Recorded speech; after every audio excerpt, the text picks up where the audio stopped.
Recording and get rid of some of this echo now by muting you all. Yes.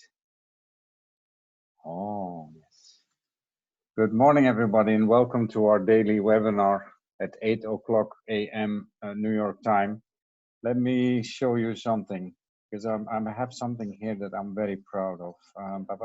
Spotlight video. Can you see me? Yes. See me? Look what I've got. This is going to be my favorite mask. Just made for me yesterday. Look.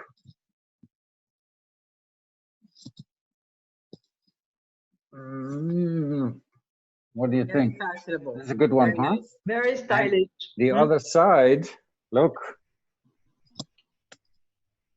Very nice. Very stylish. Now, these are made of some of my favorite fabrics. I used to have a full dress of this when we lived in Nigeria. And I used to have a full dress of this one. These are my favorites. We took them from the old pieces, and my wife Ella just made one yesterday with my two favorite fabrics. So these masks are actually very much a fashion statement these days. We cannot do without. Although in some countries I believe they don't like them. I don't know why. I mean they're wonderful. Yesterday I tried running with a mask, but that was less wonderful, of course. That's actually horrible. Gallery view. Today, welcome to Stefan, welcome to Yasmin, Artemi. I hope Hao Liang is in the room. He is going to say something a little bit later after the main presentation. Hao Liang, are you in? Well, we'll wake him up between now and then. Welcome to Stefan particularly. We're talking about international development cooperation today. So we're doing a bit of a crystal ball type of stuff, a bit less concrete than maybe in some of the other webinars we have been doing. Well, in all areas, of course, of COVID, and I keep repeating it, people have heard me say it, we don't know what hit us, right? We are still grasping, and we will be grasping with these realities as they unfold themselves to us in months and probably years to come. Now, what will this virus and everything else that comes with it, what will it mean for development cooperation? What will it mean for UNDP also, I suppose, because that is some selfishness. We believe that we're the greatest development organization in the world, but we need a whole lot of other people to believe the same, right? Because otherwise this huge organization will not be kept intact and not the way, cannot do its work also in this post-COVID world. So development cooperation and COVID. Stefan and the team have conducted already quite a series of consultations, and we are looking today at some of the early findings, I believe. And I will not reveal any of them because I will leave to Stefan, of course. Stefan, over to you and your team. Yes, thank you, Jan Thomas, and hello everybody, and happy Labor Day. So let me start with a big surprise while Yasmin is uploading our presentation. So COVID-19 is affecting almost everything, and we want to discuss what does it mean when it comes to international cooperation and development cooperation. We find this perspective is important for several reasons. We want to understand how is COVID-19 international cooperation and development cooperation affecting, and we want to use this kind of knowledge, at least to some extent, to sharpen the debate. Why are we dealing with this topic from the Seoul Policy Center? Let me just briefly explain three reasons for it. The first one is, and this is already, I would say, some kind of content. The first reason is Korea has a unique role as a bridge between the global South and the OECD world. Just a couple of years ago, Korea was belonging to the global South and is now part of the OECD world. A second reason I want to highlight is that for Korea, development cooperation, including what UNDP did, was really a very important contribution. So if you have discussions here in the country about development cooperation, is something what is really appreciated because it was a quite significant contribution to the development of the country. And the third reason why we think Seoul and our policy center is the right place for those discussions, we have a number of international networks, and we are using platforms where we can bring together a number of people. And Thomas, you mentioned already our webinar series. We did 3 of those events with high-ranking think tank representatives from the global south, from a number of developing countries, but also from the global north. So a number of high-ranking think tank institutions. And we think that against this background, it's a good idea to do this from Korea. And maybe just one small thing. I just came back tonight from a meeting here from the Ministry for Foreign Affairs, and what was interesting is that they were explaining to me that after this kind of immediate response phase, where Korea was dealing with issues here at home and to some extent also supporting other countries, but they really want to see this kind of strategic discussion. What is the role of development cooperation in the future? Because here the ministry expects that we need to see some changes. We identified 3 main conceptual takeaways and 4 practical takeaways inspired by our webinar series, and we would like just to introduce those main takeaways. Let me start with the conceptual takeaways, and Artemi will later on continue with the practical takeaways. So the first one is that we asked the question, is COVID-19, when it comes to development cooperation, a game changer or a super accelerator? And we think this is not an easy question, but a relevant one. Let me just give to you 2 examples. This kind of situation we saw over the last couple of years and even decades, decline and rise of countries, and this kind of multipolarity, we expect that this will be a remaining trend. At the same time, we have something what we call multi-directional development cooperation or cooperation. So we, beyond North-South cooperation and South-South cooperation, what we saw over the last couple of weeks and even months is that we have things like Turkey is supporting the United States, China is supporting Italy. So this kind of South-North cooperation is taking place, and we have even examples like Russia is providing medical goods to the United States. So even East-North or East-West cooperation. Sometimes rather, something what is quite visible. It might be not a huge amount of money, but for us, the question here is it something what is a structural change? A second topic or perspective we would like to take is, are we going to see better and more cooperation or a further thinning of multilateralism? What we saw already over the last couple of years, and we all know it, this kind of paradox situation that we have an increasing need for more collective action.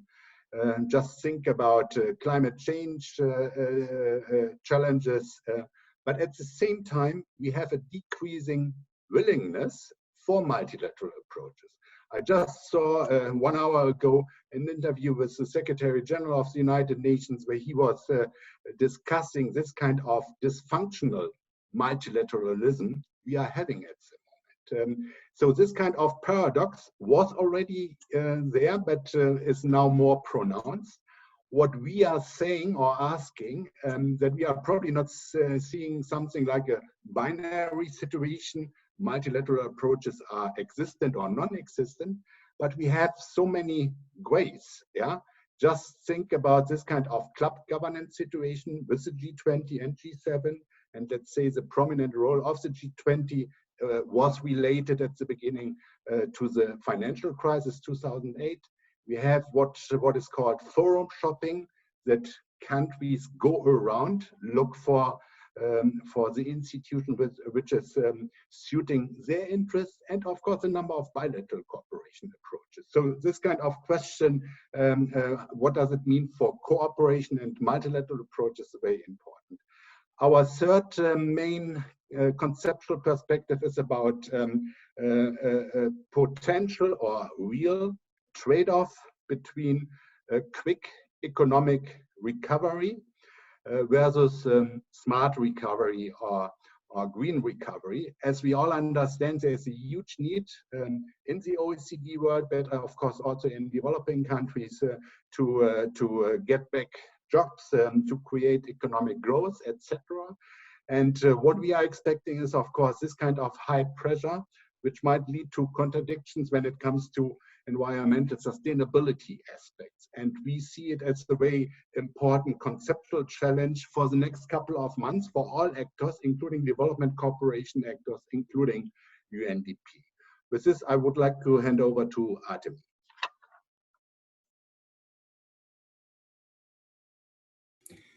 Thank you very much, Stefan, for this broad overview. And I would like to say a few words regarding the practical takeaways, focusing on the implications of this strategic policy discourse on the way in which the country offices basically can use it in order to prepare their proposals or select their partners or find new opportunities for the COVID response. And the first implication that we see is in the field of knowledge. I think that we are essentially all knowledge managers now. And we can see the unprecedented proliferation of knowledge sharing initiatives, and they create the completely different ecosystem of knowledge exchange. The reason for the increasing demand is in view of the fact that some successes are due to the fact that basically the COVID responses were to a large extent the result of policy experimentation, not planning. The knowledge also flows in very different directions right now, just like the assistance, as Stefan mentioned. So, for example, the Korean officials right now respond to requests that come from developed countries as well as developing countries. In terms of the implications for the country offices, it amplifies the responsibility for the country offices to capture the good practices and to know how to share them. So in this sense, of course, Rwanda Cooperation Initiative is a great case in point. We are planning a dialogue between the Rwanda Cooperation Initiative with the Chinese counterparts, as well as Korean counterparts, and some others. The second point is on the networks. They now come together and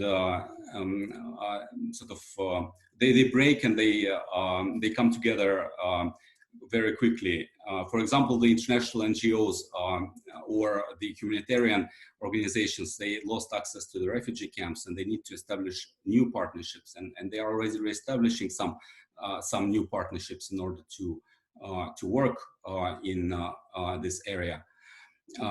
There is also a variety of stakeholders that are important influencers in the area of development policy, and all these stakeholders, such as academia, such as civil society, are very important partners for us right now as development policy is taking shape.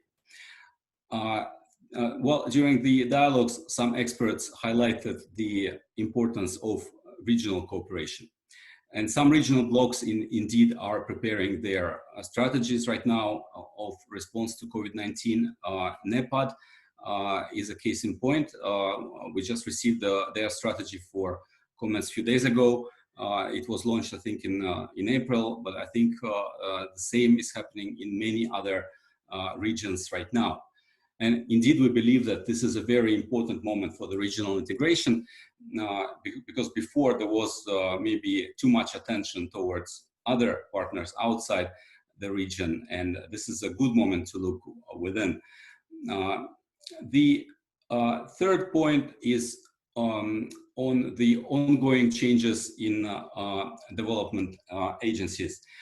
And the strategic foresight that has been a very popular tool in UNDP, but then has been at the back burner for some time, is making a really big comeback for development partners, as they are trying to consider different scenarios, and they look for narratives for the future of development cooperation.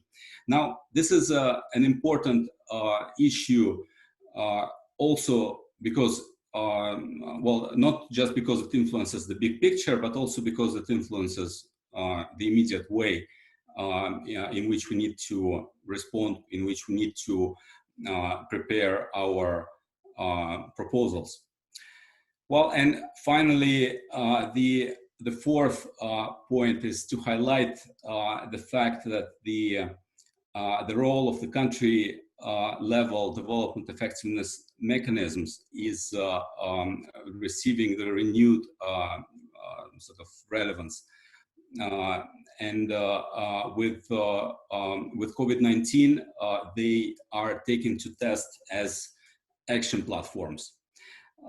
In this context, I wanted to highlight also the work of the development effectiveness team at the effectiveness group that is working at the package together with the SDG Finance Hub, looking at the role of the development cooperation policies, of the aid information management systems, of all these tools that UNDP has been working on for a very long time and has comparative advantage in, and sometimes spent years building. Right now, all these things essentially matter. Well, because transparency matters for the response to COVID, the institutional setup, the dialogue structures, and all these things are extremely important.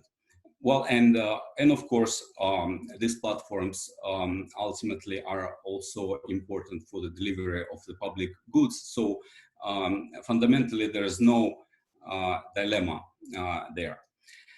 So next slide, please. And with this, I just wanted to say that if you are interested in more information, you are first of all welcome to contact us.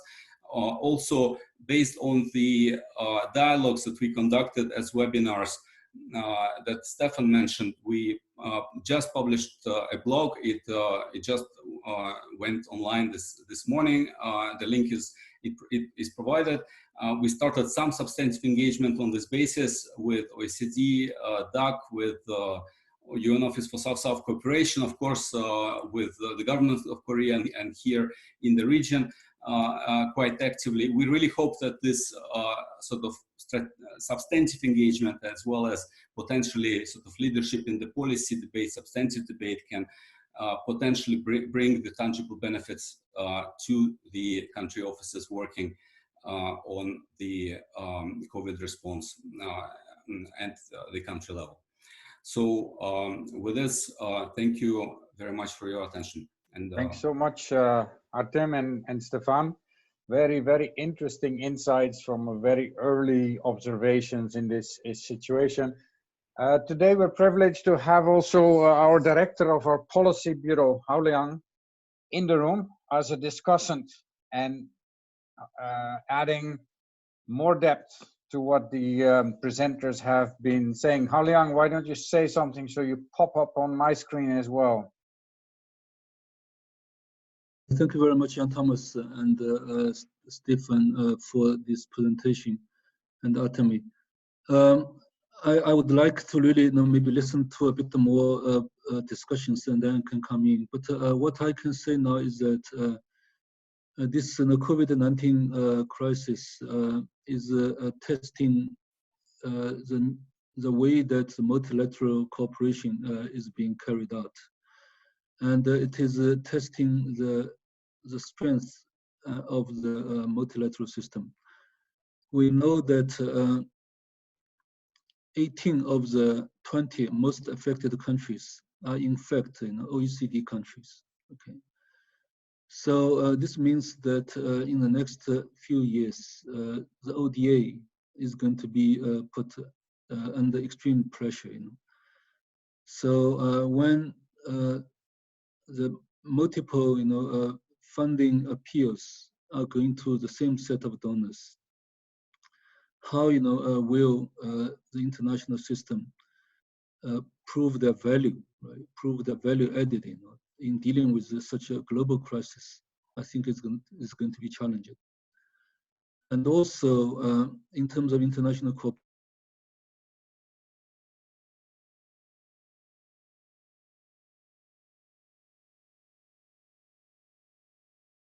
to their response, whereas developing countries or poor developing countries, right, is not able to put up the kind of resources to deal with this crisis. So again, I think this begs the question of how international resource allocation, you can say, resource transfer, right? From more developed countries to help developing countries is going to be dealt with. Whereas IMF has put hundreds of billions of dollars as a response, right? And the World Bank has also put tens of billions of dollars to that response. But we know that much of this response is for fiscal policies that will disappear fairly soon. So if you don't get the international cooperation back in terms of many aspects, including the productive capacity, global value chain, global trade, as again means of multilateral cooperation, and then the future recovery, will not be very smooth, because the current injection of resources is not going to be sufficient to really get the production capacity back on, get international cooperation back on. And then there are also many other significant happenings that will have an impact on international cooperation, and again have an impact on international aid. There are now talks about the end of fossil fuel, for example, right? We know that a significant amount of fiscal space is taken by fossil fuel subsidy today, right? That is taking away the ability of the countries to support, South-South cooperation, support, ODA and so forth. So this kind of new phenomenon, the end of fossil fuel, as some predicted, right? So what would that mean? So there are a lot of really bigger questions, when it comes to international cooperation.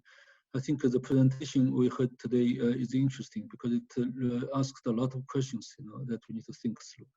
So maybe I just am really not providing any answers, but just to share some of the questions that I have myself, to think through this. Okay, thank you very much. Thanks for now, Hao-Liang. Maybe later on you can come back depending on the questions we're having here. We have Erkin back with the first question from the floor. Thank you very much, Jan Thomas. And also let me thank Stefan and Artemi for very interesting presentation. And Stefan has made one interesting reference saying that from one hand, China helps Europe, the Russian Federation helps United States. However, we all know that recently President Trump, he has stopped US funding of WHO. And is it a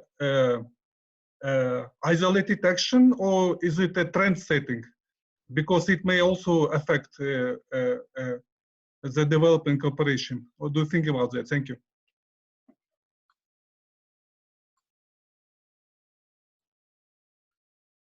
Who is taking that tricky one?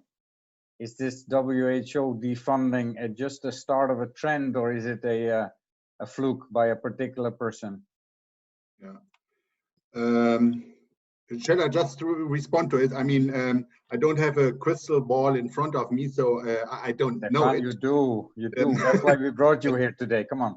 Okay, sorry. But I mean, what is important, and to some extent, hopefully this is a response. I think what we are increasingly going to see is this kind of selective approach. If you like an institution, an international organization, you support it. If you don't like it, you don't do it. And this is called forum shopping. We might even see the risk that we are having more international organizations working on health. This is something what could be, really a risk for the whole system. At the same time, and I mean, this is a bit where a couple of countries are trying to get a balance back, this kind of like-minded approach. You all know those countries who are trying to support to create an alliance of multilateral friends. Korea and a number of other countries are part of it. So mainly middle powers trying to keep this kind of multilateral approach. I'm sure, Yashim, you will also have a contribution to this. Hi, thank you so much. That's a very interesting. You are right there with the Americans, right? Correct. My job to work Washington. with the Americans in Washington. Thank you so much for this very interesting presentation. With respect to whether this is a trend or whether this is a one-off shot with WHO, it is a trend for this administration. It certainly goes back some time. It's not the first time this administration has sought to cut funding for WHO. So I agree very much with what Artebek said. The ambiance here, the climate here is that there will be more selective looking at multilateral systems. Who is the favored agency of which country? In the US, seems to be UNHCR, UNICEF are the favored entities. It's not, they're not looking at the development system, multilateral system as a whole. There's a lot of expectation from the World Bank because the US government ultimately controls that. But with the current administration, the trend is certainly anti-multilateral, and the funding cuts to WHO are not new. President Trump has requested these funding cuts for the last 3 years. If this administration continues, yes, this will continue as such. My big question is, how do we jump from this lack of trust in multilateral system, which is extremely evident in the US, to how knowledge management becomes a comparative advantage of the multilateral system? I'm not really sure if that link is very clear. Thanks. Thank you, Yashim. That's more food for thought. I mean, if the world is going to go forum shopping, there might also be a question for UNDP, right? How can we be many organizations to many different people rather to be one block and you buy everything? You buy human rights with this, with that, with that. Maybe we need to position ourselves as an organization with multiple capabilities for which you go, on some things you go to UNDP. So there might be an internal discussion here that we can have. Romano, this may be the last question, maybe one more if Romano keeps it short. Romano.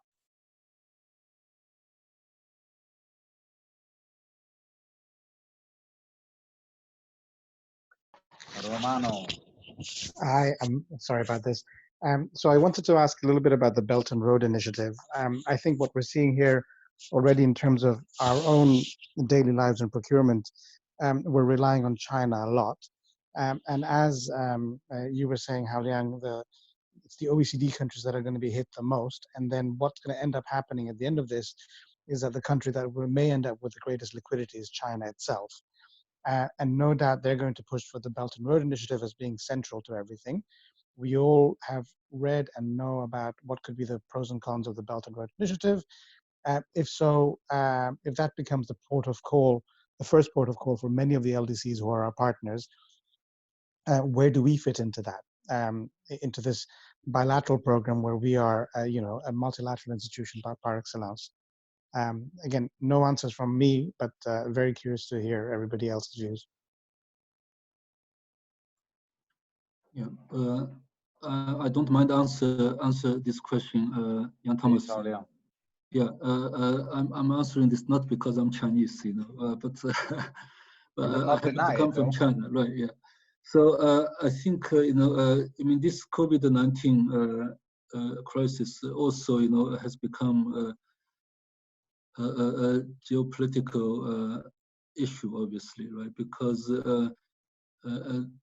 there are a lot of at stake for the positioning of some major countries, and I think it is a test of approach to multilateralism. It's very clear. Okay, and we see a lot of news reports or news articles about delinking U.S. economy from the Chinese supply chain, right, and so forth.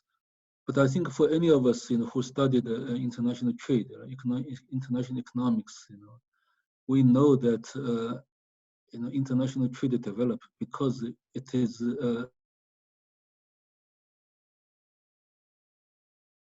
so while for political considerations, there will be likely more investment in local productions and so forth. I think the global supply chain model, in my view, will continue because it's not only about China, it's about a lot of developing countries, Vietnam, Cambodia, Thailand, Bangladesh, right?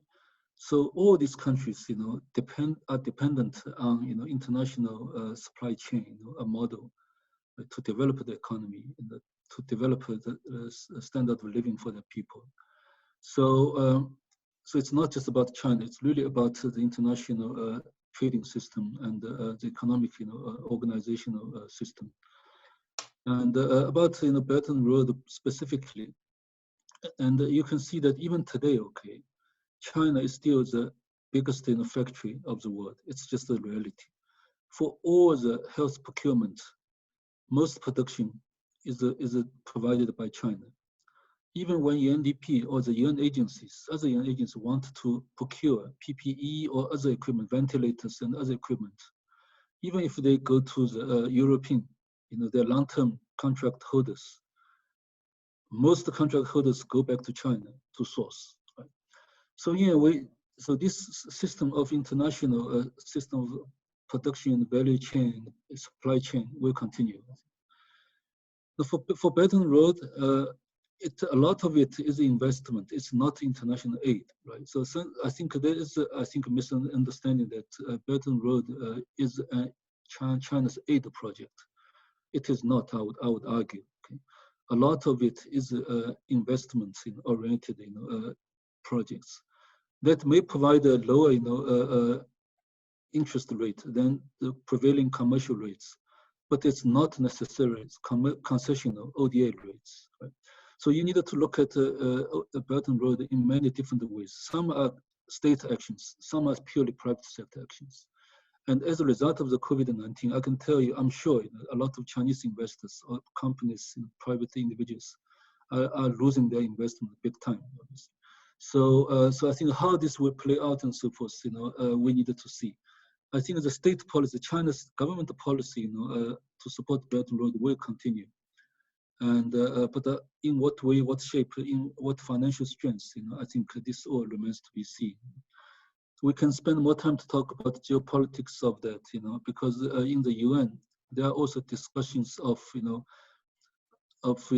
kind of governance system that the world should have and the countries should have, whether it is purely electoral democracy, or it can be other forms of governance that really truly addresses the interest of the people, but may not have the traits of the Western electoral democracy.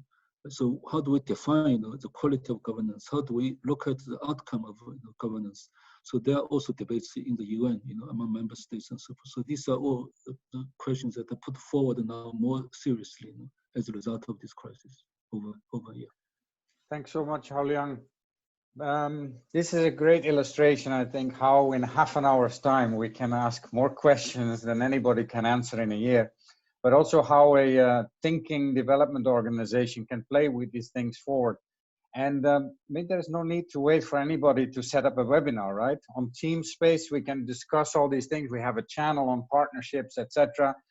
Even there, you can start with one click on the button. You can start a meeting with anybody on that channel, with everybody on that channel, and you can recreate this webinar right there and continue the discussion. These webinars are just to whet our appetite. We call them 101. This one was already 102, I think, because the insights are deep. But of course, this is a continuing discussion, a very important one. So continue our discussion on Teams. Look around the room also. You see all kinds of people. We have 160 people in the room, which is more than your average conference room. 160 people in the room who are all interested in this subject, all have something to say and how to contribute. I think we need to unleash that, right? And our webinars are just meant to give us a quick appetizer of that. So the discussion is continuing. The presentation will be uploaded. Q&A, I see a very interesting chats around the integrator function of UNDP that could play a very nice role into this whole thing. But that discussion should not be finished. It should just be starting, right? Thanks for Stefan, Yasmin, Artem to kick us off. Thanks for Hao-Liang to grace our webinar today. Please continue the discussion, and maybe this is probably something in a month or so we want to have a similar setup again and maybe take stock of these things, because it is not only at the core of some of the things that need to be happening in the COVID world, but also it's very important to our organization per se. So thanks so much. This is the time where we can turn on the camera, turn on the sound, and say hi to anybody you know or don't know in this room. And then wishing you a great Friday. Some of you are already at the end of it. Bless you all. Enjoy the weekend. I'm unmuting you now. And enjoy the rest of the day, whether it's the evening, the afternoon, or the entire day. Cheers. See you next week from 8 o'clock in the morning. Thank you, everyone. Thank you.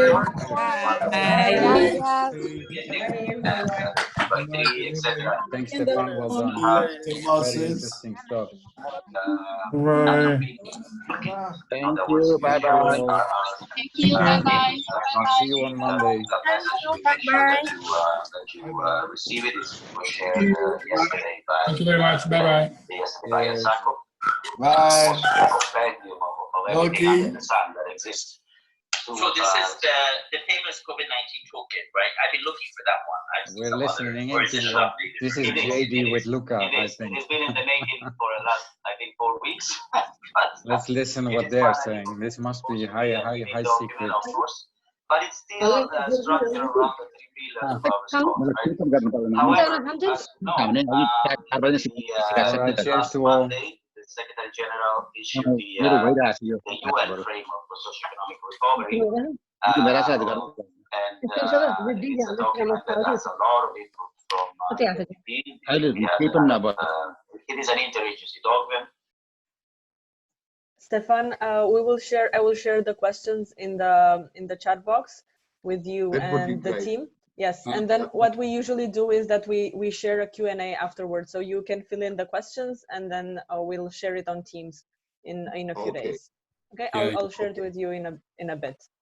That would be great, because I wasn't able to follow all these comments and questions. Yes, yes. Yeah, and some were really good, right? Yeah. And even if they were not questions, they were just comments. It's good to capture them in a document so people can see it afterwards and in a consolidated way. I'm going to share the document with you in a few minutes, and then you will send it back to me when you have time next week. Yeah. Thank you. Thank you very much for you. Thank you so much to Jan Thomas for hosting us. I think the topic was not really, so concrete, but at the same time, we all feel it's important. So thank you for providing this opportunity. But let's keep an eye on it, Stefan. I think in a month's time or something, when these things mature out a little bit, we can easily do something along these lines. We're also starting these ask me anything types of things. So maybe we can also have you for one of those. It's more a chat type of thing where you can answer questions. It's basically the chat box, but then for half an hour. That's also a nice format in which we can do some of these things. Have you done it before? We're having one on Wednesday. That will be the first one. That's a bit of an experiment. We haven't done this before. We do it on Teams, and it will be a constant chat box. But the host will be talking, but you'll get questions by the chat. So particular subject? we select a resource person who will be answering questions. So it could be Stefan, it could be yourself. Next week we're doing with Pradeep. Pradeep is going to be live on camera, and questions will pop up in the chat box. He will read the questions, read the questions. So it's basically our 10 minutes at the end of the webinar extended for 30 minutes, right? Only questions. You can send the questions in advance, and the resource person, it will be one resource person who will be answering all the questions. We're trying to line up also Robert Opp for next week. So maybe the following week, if you have time and we have, we gather some questions before, we can plan for an event like this. Oh, super. Sounds great. Sounds great. Yeah. It's called AMA. Also, I had to be educated on it. Yeah. Ask me anything. We will take part. We'll see how it works. Not anything, of course, please. All right, ladies and gentlemen, enjoy the day. Thank you so much. Enjoy your Labor Day and then a great weekend. Thanks. Cheers.